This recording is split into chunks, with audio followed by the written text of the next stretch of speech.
এ প্ৰাণ হৰি গৈল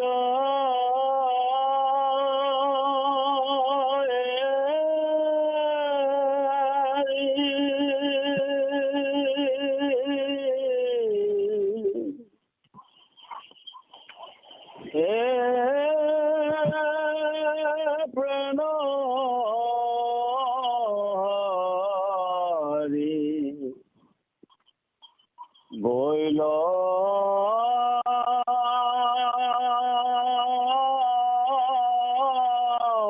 এৰি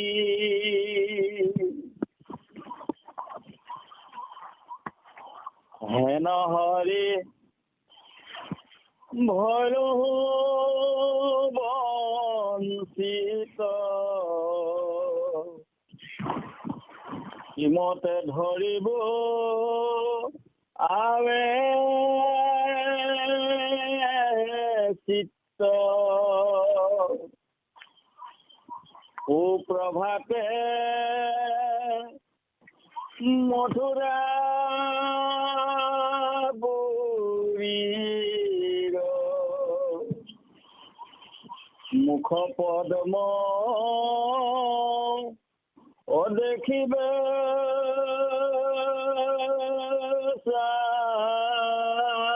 স্বামীৰ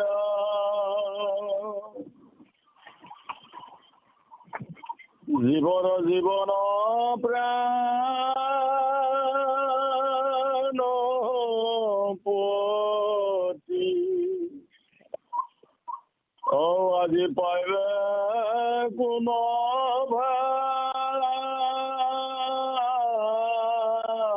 ভাগ্যৱতী ইনো প্ৰসন্ন ভৈল বিধি হাতে পাইলে গোকুল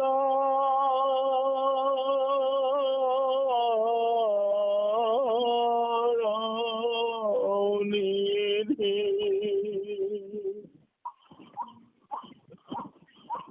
মুখ পদ্ম চন্দন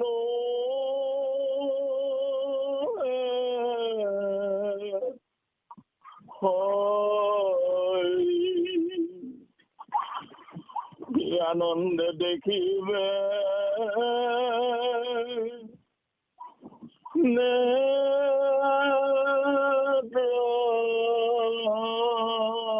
ভৰি পাইবা গয়া নাগৰী সুন্দৰী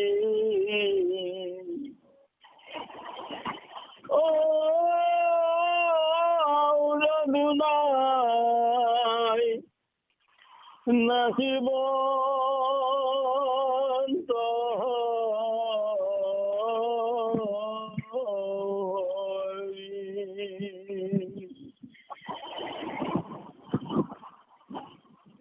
কৃষ্ণ চতুৰ্থ কীৰ্তনত মহাপুৰুষ গুৰু শ্ৰীমন্ত শংকৰদেৱে যাৰ আদি নাই, যাৰ অন্ত নাই, যাৰ শেষ নাই, সেইজনে হৈছে আমাৰ আৰাধ্য দেৱ, পৰম পূজনীয় ভগৱন্ত দেৱকী নন্দন দেৱ কৃষ্ণ। আৰু সেইজন অনন্ত কোটি ব্ৰহ্মাণ্ডৰ প্ৰতি দেৱকী নন্দন দেৱ কৃষ্ণই অনেক অৱতাৰ ধাৰণ কৰে। আৰু সেইজন প্ৰভু দেৱকী নন্দন দেৱ কৃষ্ণই জগতৰ মংগলৰ অৰ্থে জীৱৰ কল্যাণৰ উদ্দেশ্যে স্বভাৱেই লম্পট বিষয়ী জীৱসমূহ মায়াত পতি জীৱসমূহে যেতিয়া নিজৰ স্বৰূপ স্বধৰ্ম স্বজ্ঞান সমস্তখিনি পাহৰি অবাটে যেতিয়া বাট লয় পৃথিৱীত যেতিয়া অধৰ্মই গ্ৰাস কৰে আৰু যেতিয়া দুষ্ট শক্তিয়ে সক্ৰিয় হৈ সন্তসকলক যেতিয়া দমন কৰিবৰ কাৰণে প্ৰভু ভগৱন্তই নিজ মুখে কৃষ্ণই অৰ্জুনক কৈছিল যে হেৰা সখী, মই আদি নাই, মোৰ অন্ত নাই, মোৰ মৃত্যু নাই, মোৰ জন্মও নাই, তথাপিতো মই কেতিয়াবা কেতিয়াবা প্ৰয়োজন সাপেক্ষে ভকতৰ উদ্ধাৰৰ হেতু মই অৱতাৰ বাদলৈ আহিবলগীয়া হয়। তাৰেই হৈছে এইটো এটা। বাকী অৱতাৰবিলাক কৃষ্ণই নিজ মুখে গীতাত অৰ্জুনক কৈছিল যে আন অৱতাৰ গোলা কটু অংশ কটু কলা। আন অৱতাৰবিলাক মই যিমানবিলাক অৱতাৰ ধৰিছোঁ, কিছুমান অৱতাৰ হৈছে কলা অংশ আৰু কিছুমান কটু অংশ কটু কলা, কিছুমান অংশ কলা আৰু কিছুমান কলা। কিন্তু এইবাৰ যি মই তোমাৰ সন্মুখত কৃষ্ণ ৰূপত আছো, এই অৱতাৰটো বিশিষ্ট সমস্ত অৱতাৰতকৈ, আৰু সেইকাৰণে মই তোমাক সমস্তখিনি বিৱৰি আৰু তোমাক সমস্ত মোৰ এই অৱতাৰবাদৰ বিষয়ে মই তোমাক সমস্তখিনি বহলাই ক'ম। তথাপিতো সদ্যহতে তুমি এইটো শুনা, যৰা যৰা হি ধৰ্মস্য গ্লানিৰ্ভৱতি ভাৰত অভ্যুত্থানমধৰ্মস্য তদাত্মানম সৃজাম্যহম পৰিত্ৰাণায় সাধনাং বিনাশায় দুষ্কৃতাম ধৰ্ম সংস্থাপনায় সম্ভৱামি যুগে যুগে। যে হে অৰ্জুন, দুষ্কৃতিক নাশ কৰি সংস্কৃতিক প্ৰতিষ্ঠা কৰিবৰ কাৰণে আৰু মই বাৰে বাৰে পৃথিৱীলৈ আহিবলগীয়া হয়। আৰু সেই পূৰ্ণ কলা পূৰ্ণ ব্ৰহ্ম প্ৰভু ভগৱন্ত কৃষ্ণৰ লীলাবিলাকৰ ভিতৰত মথুৰাত প্ৰথম লীলা এতিয়া আৰম্ভ হ'ব। গোকুলৰ পৰা কালি আপোনালোকে পাইছে, বাপজনে খুব সুন্দৰভাৱে কৈছিল, কংসৰ দুষ্টমতী কংসই এটা উপায় উলিয়ালে যে মোৰ শত্ৰু বিষ্ণুক আনিবলৈ হলে শত্ৰুপক্ষৰ কাৰোবাক পঠালে বা তেতিয়া কিন্তু কৃষ্ণ কেতিয়াও নাহিব পাৰে। সেইকাৰণে কৃষ্ণৰ আপোন মানুহক পঠাই দিয়া যাওক। এইবুলি কংসই যাদৱ বংশৰ এজন পৰম ভকতক বাছি উলিয়ালে। নামটো আছিলে অক্ৰূৰ। অক্ৰূৰ মানে যাৰ মনৰ কোণত কিঞ্চিত লেখ মানুহ পুৰতাৰ প্ৰভাৱ নাথাকে, সেইজনে হৈছে অক্ৰূৰ। অক্ৰূৰ মানে পুৰতাৰ, মানে খঙৰ, যাতে অকণমানো বা বেয়াৰ অকণমানো গুণ যাৰ মনৰ মাজত নাথাকে।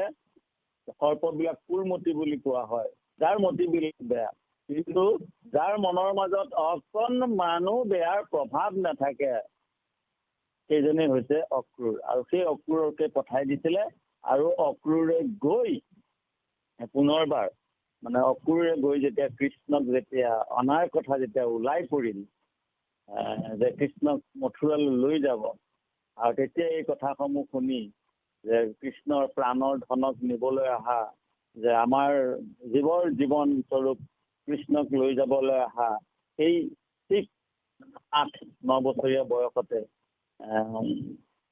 মানে যেতিয়া বিদায় ল'বলগীয়া হৈছে, যেতিয়া এৰিবলগীয়া হৈছে কৃষ্ণক, আৰু যেতিয়া অক্ৰূৰে কৃষ্ণক যেতিয়া মানে বহুখিনি কোৱাৰ অন্তত, অৰ্থাৎ কৃষ্ণৰ ইচ্ছাত গোটেইখিনি হৈ আছে, কাৰণ যিখিনি লীলা গোকুল লীলা সমাপ্ত হৈছে, এতিয়া মথুৰা লীলা আৰম্ভ হ'ব। সেইকাৰণে মথুৰালৈ তেওঁ যাবই লাগিব। আৰু যাবলৈ আগবাঢ়োতেনে গোটেইখিনি বুজাই কৰি যেতিয়া কৃষ্ণক লৈ আগবাঢ়িছে, বহুখিনি গোপী আহি কিনে ৰথৰ আগত পৰিছে, ৰথৰ আগত শুই দিছে, ৰাস্তাত শুই দিছে, যাতে যদি নিবলগীয়া হয় কৃষ্ণক আমাক লৈ যাওক। আৰু তেতিয়া অক্ৰূৰে ৰথ আগুৱাব নোৱাৰা হ'ল। আৰু তেতিয়া কৃষ্ণই ৰথৰ পৰা নামি গোপীসকলক আত্মতত্বৰ জ্ঞান উপদেশ দিলে। আৰু আত্মতত্বৰ জ্ঞান উপদেশ দিয়াৰ পিছত, আধ্যাত্ম জ্ঞান প্ৰদান কৰাৰ পিছত গোপীসকলে ৰাস্তা এৰি দিছে। আৰু যেতিয়া গোপীসকলৰ পৰা মানে চকুৰ দৃষ্টি আঁতৰ যেতিয়া পালেগৈ, মথুৰাত প্ৰৱেশ কৰাৰ সময় উপস্থিত হোৱাৰ আগমুহূৰ্তত গোপীসকলে, তেতিয়ালৈকে কৃষ্ণগৈ মথুৰাত প্ৰৱেশ হোৱা নাই, তাৰ আগমুহূৰ্ততে গোপীসকলৰ মনৰ অনুভৱবিলাক, হৃদয়ৰ বিৰহ বেদনাবিলাক, স্বামীহীনা স্ত্ৰীয়ে যেনেকৈ স্বামীৰ গুণ গান গাই চিঞৰি চিঞৰি যেনেকৈ কান্দি নিজৰ বুকুৰ বেদনাবিলাক প্ৰকাশ কৰে, ঠিক তেনেকৈ গোপীবিলাকেও, পৰম ভক্ত গোপীবিলাকেও কৃষ্ণৰ গুণগান গাইছে এই অধ্যায়টোত। এই অধ্যায়টোত কি বুলি গাইছে? যে এই প্ৰাণ হৰি গৈল এৰি, আমাক আজিৰ পৰা আমাৰ প্ৰাণৰ ধন, প্ৰাণৰ আপোন, আমাৰ বুকুৰ হৃদয়ৰ মণিকূটত যাক ৰাখিছিলো সেইজনে আজিৰ পৰা আমাক এৰি থৈ গুচি গ'ল। গকুল লীলা শেষ ইমানতে।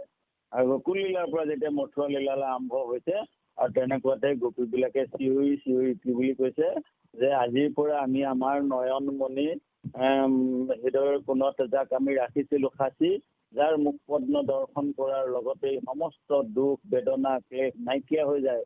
এই যেনে গোধন চৰাই যেতিয়া ঘৰলৈ আহে, মানে যেতিয়া ধৰ্মযুক্ত মুখমণ্ডলত যেতিয়া বালিচন্দাবিলাক পৰি জিলিকি জিলিকি থকা কৃষ্ণৰ মুখবিলাক দেখি দিনটোৰ কষ্টৰ অৱসাদবিলাক সকলো গোপীৰে গোকুলবাসীৰ মানে নাইকিয়া কৰিছিলে, সেইজন যাৰ ৰূপ লাৱণ্য চাই, যাৰ দ্বাৰা বৃষ্টি বৰষুণৰ পৰাও গোবৰ্ধন ধাৰণ কৰি গোকুলবাসীক ৰক্ষা কৰিছিল, সেইজন ঈশ্বৰ কৃষ্ণৰ বিয়োগৰ বেদনাত গোপীসকলে এনেধৰণে ঘোষণাটো গাইছে। ঘোষণাত প্ৰকাশ কৰিছে যে সেইজন হৰিয়ে আমাক আজি এৰি থৈ গুচি গৈছে।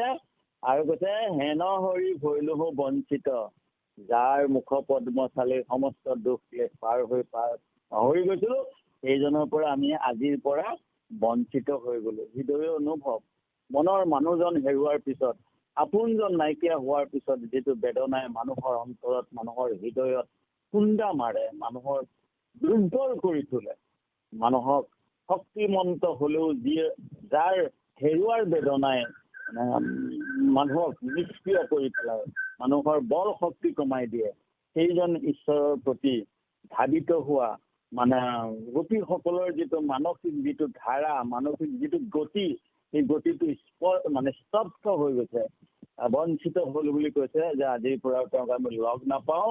আৰু আটাইতকৈ ডাঙৰ কথাটো, যাৰ মুখ পদ্ম ৰাতিপুৱা আমি দৰ্শন কৰিবলৈ পাইছিলো, যেনেকৈ যশোদাই খুব সুন্দৰভাৱে গাইছে যে তেজৰে কমলাপতি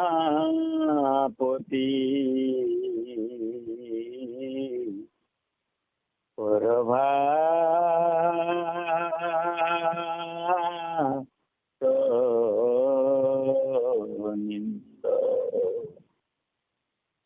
অতিৰি চন্দ মুখ পে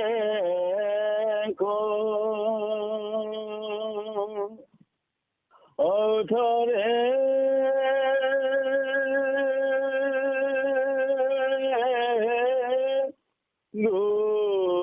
গোবিন্দ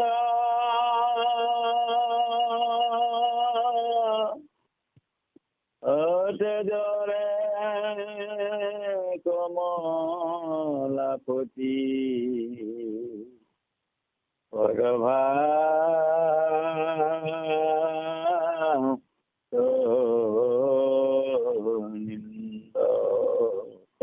খুদাই গাইছে যে হেৰা আনন্দৰ পুত্ৰ, হেৰা নন্দক নন্দন, হেৰা কৃষ্ণ, তুমি তেজা, অৰ্থাৎ তুমি শয়ন সজ্জাৰ পৰা ত্যাগ কৰা, শয়ন সজ্জাত ত্যাগ কৰা, তুমি উঠা, এৰি চান্দ, তোমাৰ চন্দ্ৰৰ দৰে সেই উজ্জ্বল মুখখনি চাই মোৰ মনৰ হেঁপাহবোৰ মানে নয়ন সাৰ্থক কৰো, তুমি উঠা।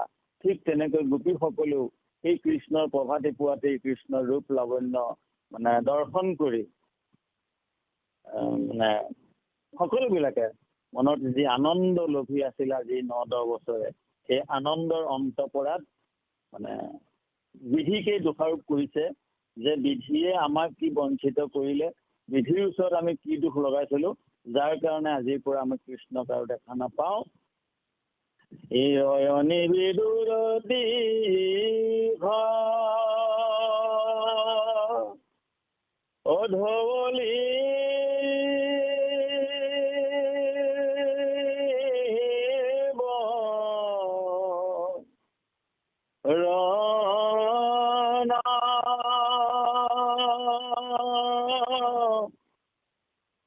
তিমিৰ ভাৰিয়া বাজ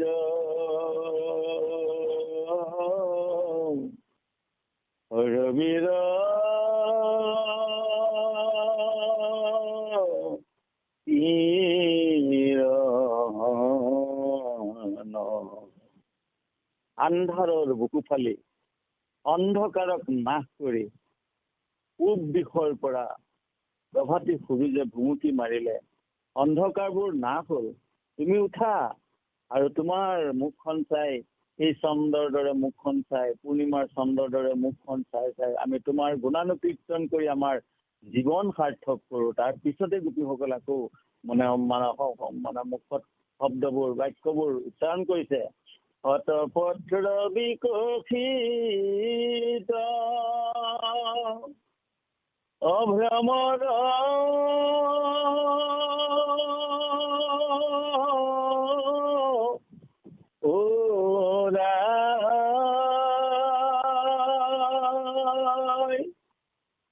চোৱাচোন চোৱা, অব্ৰজবধূ যদি মথে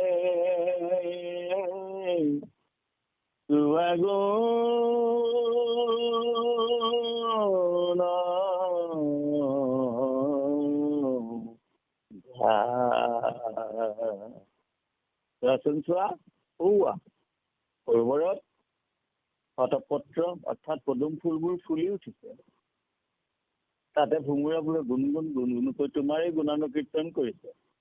আৰু ইমান সুন্দৰ পৰিৱেশৰ মাজত গোপীবিলাকে তোমাৰে গুণগান গাই গাই দধি মঠিছে।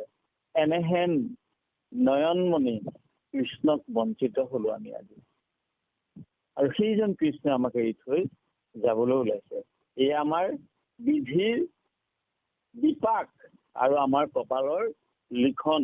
অপ্ৰিয় হলেও আজি পৰম সত্যত আমি উপনীত হবলগীয়া হলহি। কাৰণ আমাৰ নয়নৰ মণিৰে আমাক আজি এৰি থৈ গুচি যায়। বহু ফুল ৰাতি ফুলে, কিন্তু পংকজ, পংক মানে বোকা, অজ মানে জন্ম, যিয়ে বোকাতেই জন্ম গ্ৰহণ কৰে পংকজ অৰ্থাৎ পদুম ফুল। পদুম ফুল কিন্তু কেতিয়াও ৰাতি নুফুলে। ৰাতি হলে সি ফুলি থকা ফুলপাহো সন্ধ্যা হৈ অহাৰ লগত লগত সি জাপ খাই যায়। কাৰণ সিহঁতৰ বুকুৰ মাজত, সিহঁতৰ মুখত মানে পদুম ফুলৰ মুখত অৰ্থাৎ বুকুৰ মাজত অৰ্থাৎ মনৰ আকাশখনত কেতিয়াও আন্ধাৰ প্ৰৱেশ হ'ব নোৱাৰে। সেইকাৰণে আন্ধাৰ হোৱাৰ লগত লগত আন্ধাৰ হৈ আহিলেই পদুম ফুল নিজে জাপ খাই যায়। আকৌ পুনৰ যেতিয়া পোহৰ কিৰণ মানে অন্ধকাৰ নাশ হৈ যায় আৰু তেতিয়াই পদুম ফুলপাহ আকৌ ফুলি উঠে। ৰাতিপুৱাতে পদুম ফুলবোৰ ফুলি উঠিছে।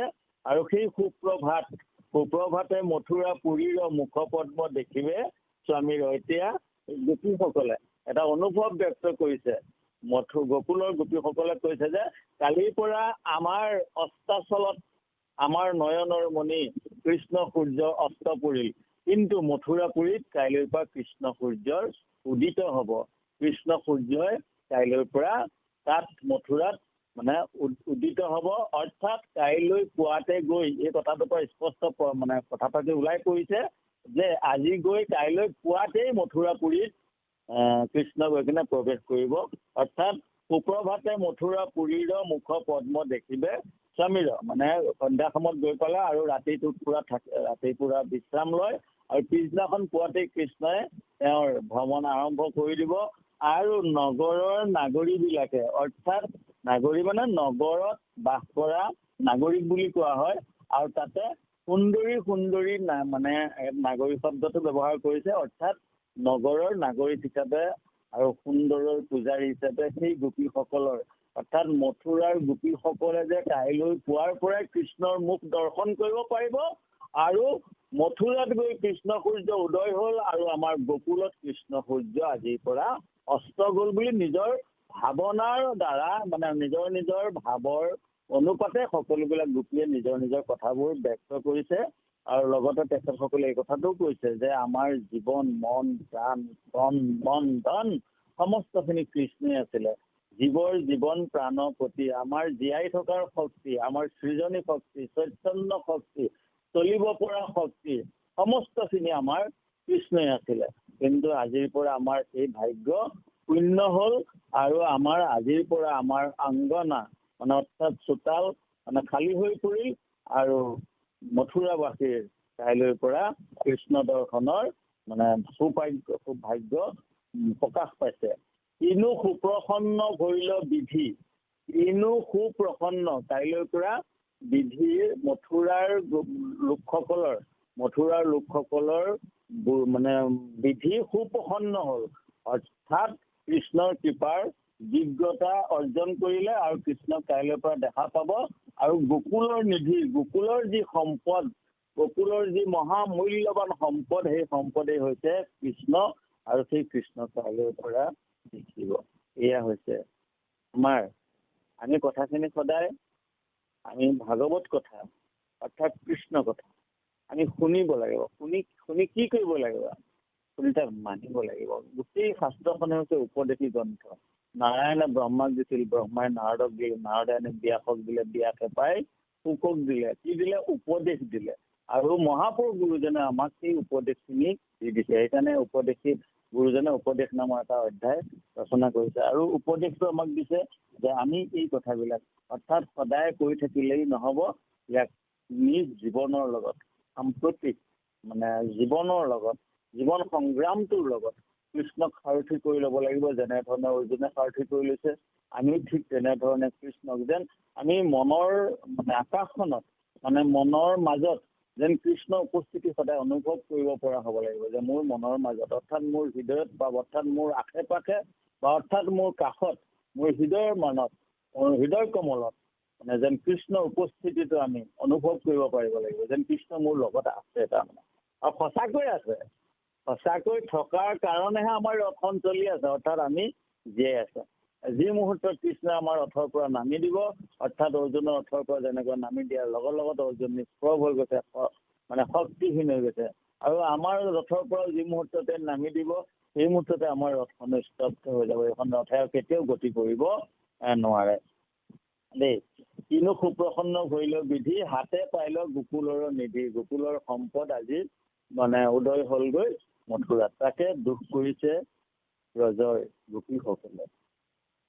মুখ পদ্ম চন্দ্ৰ নোহে সৰি, মুখ পদ্মটো কাইলৈৰ পৰা দেখিবই, কাৰণ চন্দ্ৰও যাৰ, পূৰ্ণিমাৰ চন্দ্ৰও যাৰ মুখৰ পদ্মৰ লগত তুলনা কৰিব নোৱাৰে।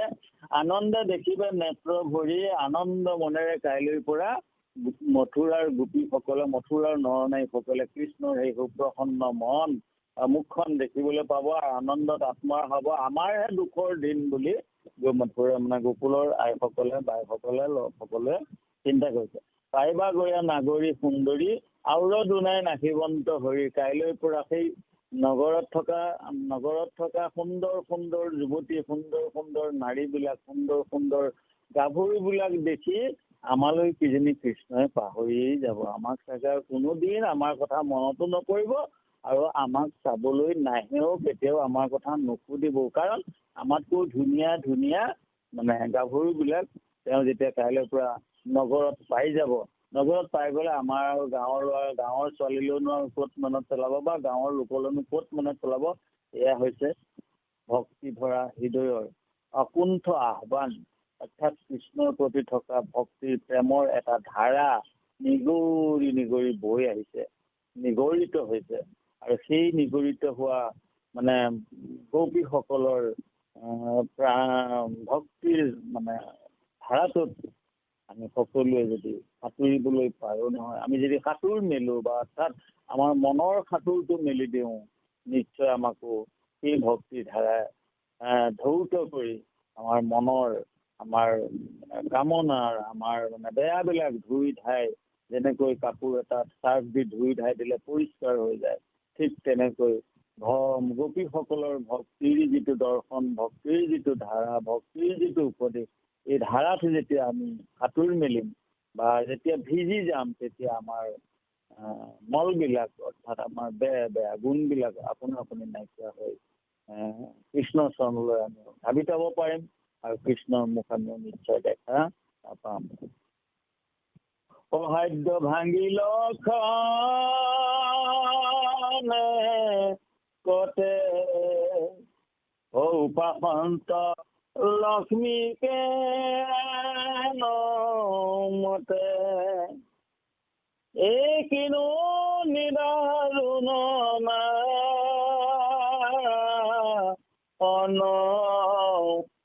অনুভুলিলা, প্ৰভু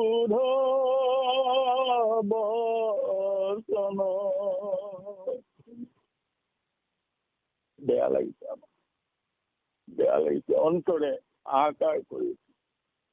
আমি কান্দি উঠিছো, আমাক নিজক সান্তনা দিব নোৱাৰা হৈছে। ইমান দিন আমাৰ লগত থাকি ইমানখিনি মানে ক্ৰিয়া, ইমানখিনি আনন্দ আমাক দিলে, কিন্তু যাবৰ বেলাত আমাক ভগৱন্তই সমস্ত সৌহৃদ্যতা নাশ কৰি ক্ষণকতে তেওঁ আমাক এৰি থৈ গুচি গ'ল। কিনো নিদাৰুণ নাৰায়ণ, হে নাৰায়ণ, তুমি ইমান নিদাৰুণ, ইমান দিন আমাৰ লগত একেলগে থাকিলা, তৎক্ষণাৎ সি আমাক এৰি থৈ তুমি গুচি গলা।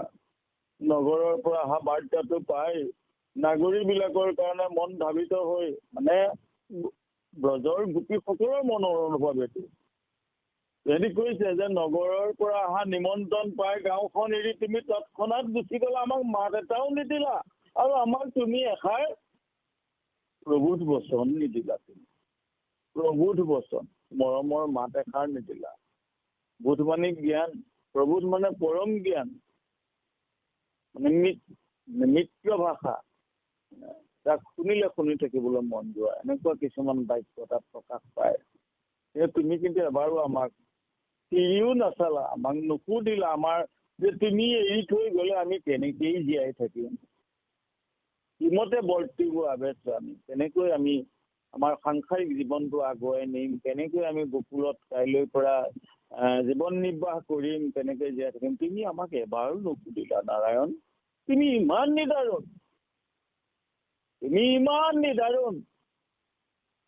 ইমান ভক্তি কৰিলো তোমাক, ইমান খোৱালো বোৱালো, ল'ব নোখোৱালো, ইমান তোমাৰ কাৰণে কৰিলো, নিজৰ স্বামী সেৱা, পুত্ৰ সেৱা, শাশুৰ সেৱা চব ত্যাগ কৰি তোমাক সেৱা কৰিছিলো, তোমাৰ কাষলৈ ঢাপলি মেলিছিলো, তোমাৰ লগত আছিলো, নাচিছিলো, মেলিছিলো, তোমাক ভক্তি কৰিছিলো, তোমাৰ এষাৰি মৰমৰ মাতৰ কাৰণে, তোমাৰ এষাৰি মাতৰ কাৰণে ধাবিত হৈ আমি পাগলৰ দৰে, বলিয়াৰ দৰে হৈ ফুৰিছিলো।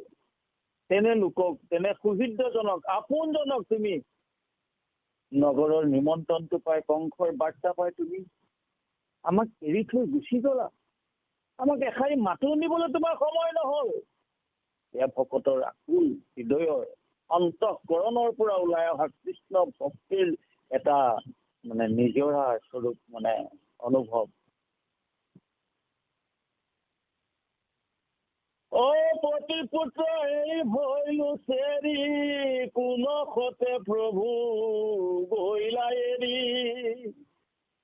কিনো বৰ্জে বান্ধিলে কহিয়া, ভকতক গৈলা দুখ দিয়া। আমি মৰো তোমাৰ জানি কেন মত এহি বুলি কান্দে গোপন নাৰী, এ ৰাম কৃষ্ণ বুলি গে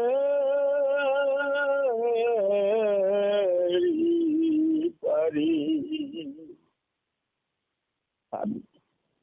তোমাৰ কি মোহন বাংশী কুবত, মোহন বাংশী নিচানত সতী পুত্ৰ চব ত্যাগ কৰি তোমাৰ কাষলৈ ঢাপলি মেলিছিলে। আমাৰ যি সাংসাৰিক জীৱনৰ কৰ্তব্য সেইবিলাক মিছা বুলি জানি সঁচা ক্ষমা কৰিবৰ কাৰণে সঁচা তোমাৰ কাষ চাপিছিলো, তোমাৰ লগত আছিলো, তোমাৰ সংগ দিছিলো, তোমাৰ অকণমান এষাৰি মৰমৰ মাতৰ কাৰণে, তোমাৰ এটা স্পৰ্শৰ কাৰণে, তোমাৰ এটা ইংগিতৰ কাৰণে আমি বলিয়া হৈ গৈছিলো। কিনো বৰ্জে বান্ধিলে ক হিয়া, তুমি ইমান নিদাৰুণ, তোমাৰ হিয়াখন ইমান শিলাময়, তোমাৰ হিয়াখন ইমান বৰ্জ্যময় যে তুমি কেনেকৈ আমাৰ সেই গুণবোৰ, আমি কৰা উপকাৰবোৰ, আমি কৰা তোমাৰ কাৰণে আমাৰ ত্যাগবোৰ তুমি কেনেকৈ পাহৰি গলা? তোমাৰ ইমান বৰ্জ্যসম হিয়ানে? ভকতক গৈলা দুখ দিয়া, তেনে ভকতক তুমি দুখ দি আজি ৮-৯টা বছৰৰ প্ৰেমৰ বান্ধোনবোৰ ছিগি তুমি তৎক্ষণাৎ নগৰৰ নিমন্ত্ৰণ পাই মথুৰালৈ গতি কৰিলা। আমাৰ কথা তোমাৰ ভাবিবলৈ সময় নাই। আমি কি তোমাৰ ভকত নহওঁ? আমি কি তোমাৰ দাসী নহওঁ? আমি কি তোমাৰ সেৱক নহওঁ? এই বুলি গোপীসকলৰ যিটো অন্তঃকৰণৰ মানে হৃদয়ৰ ভক্তি ভৰা হৃদয়ৰ অটল গহ্বৰৰ পৰা ওলাই অহা আহ্বান, আকুল আহ্বান, কৃষ্ণ ভক্তিৰ চূড়ান্ত নিদৰ্শন। নহ'লেনো উদ্ধৱে ভাবিছিল জ্ঞান মাৰ্গত থকা উদ্ধৱে ভাবিছিল পুৰুষৰ প্ৰকৃতি বেলেগ, পুৰুষৰহে ভক্তি কৰাৰ অধিকাৰ আছে, প্ৰকৃতিৰ নাই, স্ত্ৰীৰ নাই। এই কৃষ্ণই দেখিলে যে এই ভ্ৰমটো দূৰ কৰিব লাগিব, আৰু কৃষ্ণই সেইকাৰণে বাছি উলিয়ালে গোপীসকলৰ খবৰ ল'বৰ কাৰণে উদ্ধৱক পঠাই দিলে যে যোৱা উদ্ধৱ, গোপীসকলক মোৰ বাৰ্তা দি কেনে শান্ত কৰা, আৰু লগতে ইটো কিন্তু কথাটো নকলে যে তুমিও প্ৰেম ভক্তিৰ প্ৰকৃত পৰিচয় হোৱা, সেই কথা কিন্তু উদ্ধৱক নকলে। আৰু উদ্ধৱে ভাবি আছিল ময়ে ভকত, আমি পুৰুষবিলাকে ভকত, আমিয়ে কৃষ্ণক ভক্তি কৰাৰ ক্ষমতা আছে। কিন্তু উদ্ধৱে গৈ তাৰ সম্পূৰ্ণ উল্টা দৰ্শন দেখা পালে যে কৃষ্ণ ভক্তিত ইমানেই বলিয়া ব্ৰজৰ গোপীসকল, মানে কৃষ্ণৰ প্ৰতি ইমানেই ভক্তিত বলিয়া, উদ্ধৱে ততেই ধৰিব নোৱাৰিলে। আপুনি উদ্ধৱে কি কাম কৰিলে যে পুৰুষ হৈও প্ৰকৃতিৰ চৰণত সেৱা ধৰি প্ৰকৃতিৰ ৰূপা গোপীসকলৰ চৰণৰ ধূলি গাত তেওঁ আনি ললে। আৰু তাকে মহাপুৰুষ শংকৰদেৱে খুব সুন্দৰভাৱে লিখিছে যে কীৰ্তনত পাখণ্ডমত যে উদ্ধৱে বন্দিলা গোপীকাৰ ধূলি, তাক মূঢ়জনে নিন্দে কি বুলি। যে স্ত্ৰী পুৰুষ ভক্তিৰ সাগৰখনত, ভক্তিৰ নদীখনত, ভক্তিৰ পথাৰখনত কোনো ধৰণৰ পুৰুষ আৰু প্ৰকৃতি বুলি জ্ঞান থাকিব নালাগে। সকলো ভকত আৰু সকলোৱে কৃষ্ণক ভক্তি কৰাৰ সমান অধিকাৰ আছে। তেনে হেন গোপীবিলাকৰ আজি বিৰহ বেদনা দেখি সকলোবিলাক ম্ৰিয়মান হৈছে, নিজক নিজে মানে স্থিৰ কৰিব পৰা নাই, নিজক নিজে বুজনি দিব পৰা নাই। গোটেই গোকুলৰ মানে অৱস্থাই খাৰাপ হৈ গৈছে। আমি মৰো তোমাৰ বিৰহে, জানি কেনেমতে হৃদি হয়, এহি বুলি কান্দে গোপ নাৰী, ৰামকৃষ্ণ বুলি গেৰি পাৰি। এই বুলি নেদেখা হোৱালৈকে চাই ব্ৰজৰ গোপীসকলে বুকু ঢকিয়াই হিয়া ভংগা কান্দোলৰ ৰোলে সন্ধ্যা পালে। নেত্ৰৰ লোটক পৰে ধাৰে, ঘনে ঘনে নিশ্বাস ফুকাৰে, হৰি বিনা নভাসে বচন, নপাহৰে সচিতে পোনে। নেত্ৰৰ চকুৰ পানীৰে ভক্তিৰূপী ধাৰাৰ কান্দিলে মানুহৰ দুখ পাতল হয়, আৰু কান্দনৰ ধাৰা চকুৰে যেতিয়া বৈ আহে তাকে নেত্ৰৰ লোটক বুলি কোৱা হয়। এই ভক্তিৰূপা আইসকলৰ হৃদয়ৰ অটল গহ্বৰৰ পৰা কৃষ্ণ ভক্তিৰ প্ৰেমৰ মানে ৰসবোৰ আপুনি চকুৰে বৈ আহিছে। ঘনে ঘনে নিশ্বাস কাঢ়ি কেৱল কৃষ্ণ ৰাম কৃষ্ণ কৃষ্ণৰ গুণগান গাই নভাসে বচনে মুখত মাত নোহোৱা হৈ গৈছে, আৰু পাহৰিব নোৱাৰা অৱস্থাত হৈ গ'ল যে কৃষ্ণক যেন কোনো কাৰণত তেখেতসকলে পাহৰিব নোৱাৰে। এনেকুৱা এটা অৱস্থা প্ৰাপ্ত হ'ল কৃষ্ণ। ৰাতি দিনে গাৱে হৰি গীত, কৃষ্ণ তৰ্পিল প্ৰাণ চিত্ত, কায়স্থ শংকৰে ভুৱনে, হৰি কথা শুনা সৰ্বজনে, হৰিৰ কীৰ্তন মুখে কৰা, মাধৱৰ ৰূপ ধৰা, অল্প পুণ্য নপায় জানি, সদায় নচাৰিবা ৰাম বাণী পাপীজনে হৰি নুকুমৰে অপাতকে মুখত চাপি ধৰে আনে সুমৰন্তে শুনি মৰে পাপে চিত্ত উচপি কৰে হৰিৰ ধ্বনি শুনি কাণত আছে নিন্দা কৰি ফুৰে হাতে বাটে হেন জানি পাপক সংহৰি সদায় ঘুকিও হৰি হৰি হৰি ৰাম ৰাম। এইদৰে গোপীসকলে ৰাতি দিনে কৃষ্ণক চিন্তা কৰিবলৈ ধৰিলে, কৃষ্ণক ভাবিবলৈ ধৰিলে, কৃষ্ণক নিজৰ হৃদয়ত স্থান দিলে আৰু অহৰ্নিশে ৰাতিয়ে দিনে মানে 24 ঘণ্টা অৱনিশি চাৰি। যেনেকৈ মহাপুৰুষ শংকৰদেৱে অৱনিশি চাৰি, অৱনিশি মানে দিনে ৰাতিয়ে কষ্ট কৰি শাস্ত্ৰসমূহ অধ্যয়ন কৰি আজি আমাক এই ভক্তি ধৰ্ম দি থৈ গৈছে। ঠিক তেনেকৈ গোপীবিলাকে অৱনিশি চাৰি কৃষ্ণৰ কথা পাহৰিব নোৱাৰা হ'ল, কৃষ্ণৰ কথা মনতেই চিন্তা কৰিবলৈ ধৰিলে, ৰাতিয়ে দিনে তেওঁ গুণগান কৰিবলৈ ধৰিলে আৰু গুণগান গাওঁতে গাওঁতে গাওঁতে গাওঁতে গোপীবিলাকৰ অন্তৰ পবিত্ৰ হৈ গ'ল, চিত্ত শুদ্ধ হৈ গ'ল আৰু হৃদয়তে ভগৱন্তক দেখা পাব। এই কথাখিনিকে মহাপুৰুষ শংকৰদেৱে কায়স্থ কুলত জন্মগ্ৰহণ কৰি সমস্ত জগতৰ পাপী তাপী নিষ্পেষিত সমস্ত উদ্ধাৰৰ হেতু ধৰ্ম প্ৰচাৰ কৰা মহাপুৰুষ শ্ৰীমন্ত শংকৰদেৱে কৈছে যে কায়স্থ শংকৰে ভুৱনে, এই কথাখিনি আমাক জনাইছে। আকৌ তেওঁ উচ্চ হাত কৰি কৈছে যে হৰি কথা শুনা সৰ্বজনে, সকলোৱে কৃষ্ণ কথা শুনা। হৰিৰ কীৰ্তনৰ মুখে কৰা আৰু লগতে কি কৰা, তেওঁৰ ৰূপ হৃদয়ত ধাৰণ কৰা। মাধৱৰ ৰূপ হিয়ে ধৰা অল্প পুণ্য নপায়াকৈ জানি আজি যে আপোনালোকে আমাৰ গৃহত আমাৰ চোতালত যে আসন গ্ৰহণ কৰি কৃষ্ণ কথা শুনি আছে, এইটো মই আপোনালোকে অসমৰ পূবে পশ্চিমে সকলো ফালে আছে, সকলোতে আছে, সকলো আপোনালোকে নিজৰ নিজৰ জিলাৰ পৰা নিজৰ নিজৰ গৃহৰ পৰা আসন গ্ৰহণ কৰি কৃষ্ণ কথা দাস বাপৰ মুখেৰে শুনি আছে। মই ধৰি লৈছো যে আপোনালোকে ঘৰত থকা নাই, আপোনালোক সকলো আহি মোৰ চোতালত আজি মানে আসন গ্ৰহণ কৰি বহি আছে গুৰু গৃহৰ সন্মুখত। এই কৃষ্ণ কথা শুনিবলৈ পোৱাটো, এই যে পোৱাতে যে আজি পৃথিৱীত বৰ্তমান 3,50,00,000 মানুহৰ ভিতৰত প্ৰায় 300-400 ভকতে যে পোৱাতে যে কাণত মোবাইলটো লৈ কাণৰ কাষত মোবাইলটো লৈ যে কৃষ্ণ কথা শুনিবলৈ পাইছে নাই, তেওঁ পৰম সৌভাগ্য বোলে। বহু পুণ্যৰ বলতহে পায়, মই কোৱা নাই, শংকৰদেৱে কৈছে।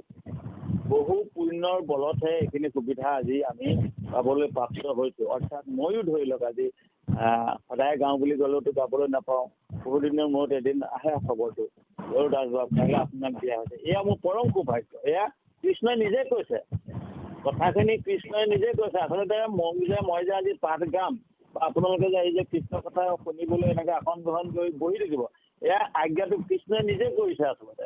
কিন্তু কৰোঁতেনে তুলেশ্বৰ বৈশ্যৰ মুখেৰে নৱনীতাৰ মুখেৰে কৰিছে, কৰাইছে। মানে নৱনীতাই তুলেশ্বৰ বৈশ্যৰ মুখত অৰ্থাৎ ভক্তি প্ৰসাদৰ সমস্ত উদ্যোক্তাৰ মনৰ মাজত তেওঁ কৃষ্ণই প্ৰথমতে এই বীজটো ৰোপণ কৰিছে।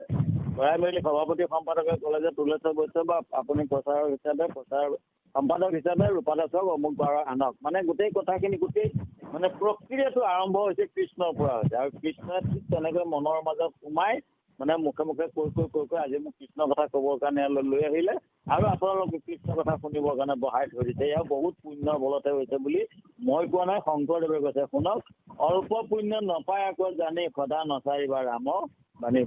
বহু পুণ্যৰ বলতহে আমাৰ আজিৰ কামটো সিদ্ধ হৈছে। সেইকাৰণে সুবিধাটো do not come back, সুবিধা কেতিয়াও বাৰে বাৰে আহি নাথাকে, আমি সুবিধাটো বনাই ল'ব লাগিব। পাপীজনে হৰি নুকুমৰে, মনত ৰাখিবা যে পাপীজনে কেতিয়াও হৰি নুকুমৰে। পুণ্যৱন্তজনেহে হৰিৰ কথাত মন মানে কাণ দিবলৈ সময় পায়। পাতকে মুখত চাপি ধৰে, আনে সুমৰন্তে শুনি মৰে। অন্য যদি কৃষ্ণ কথা পাতি আছে, সিহঁতক কাষত দেখি যদি গ'ল শুনিলে সিহঁতৰ কাণ ফাটি যায়, তাৰ পাপীজনৰ। কিন্তু পুণ্যৱন্তজনে কৃষ্ণ কথা শুনাৰ লগত তাত হয়তো খোজ দি অকণমান ভালকৈ কাণখন পাতি শুনিব।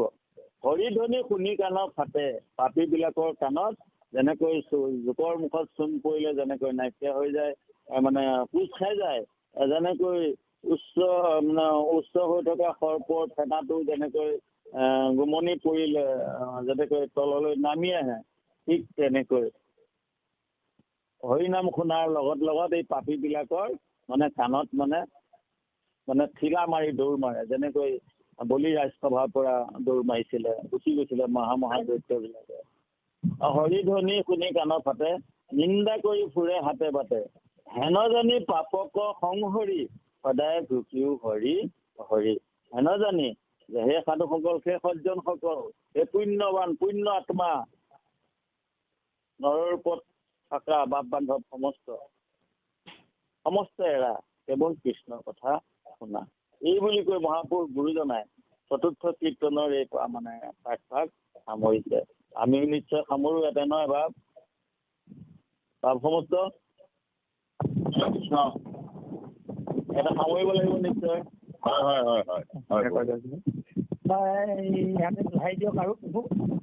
হয় হয় প্ৰভু কৃষ্ণ। হে ৰাম হৰি ধ্বনি শুনি কাণ ফাটে, নিন্দা কৰি ফুৰে হাতে বাটে, হেন জানি পাপক সংহৰি, সদায় ঘুকিও হৰি হৰি। হৰে ৰাম ৰাম ৰাম, হৰে ৰাম ৰাম ৰাম।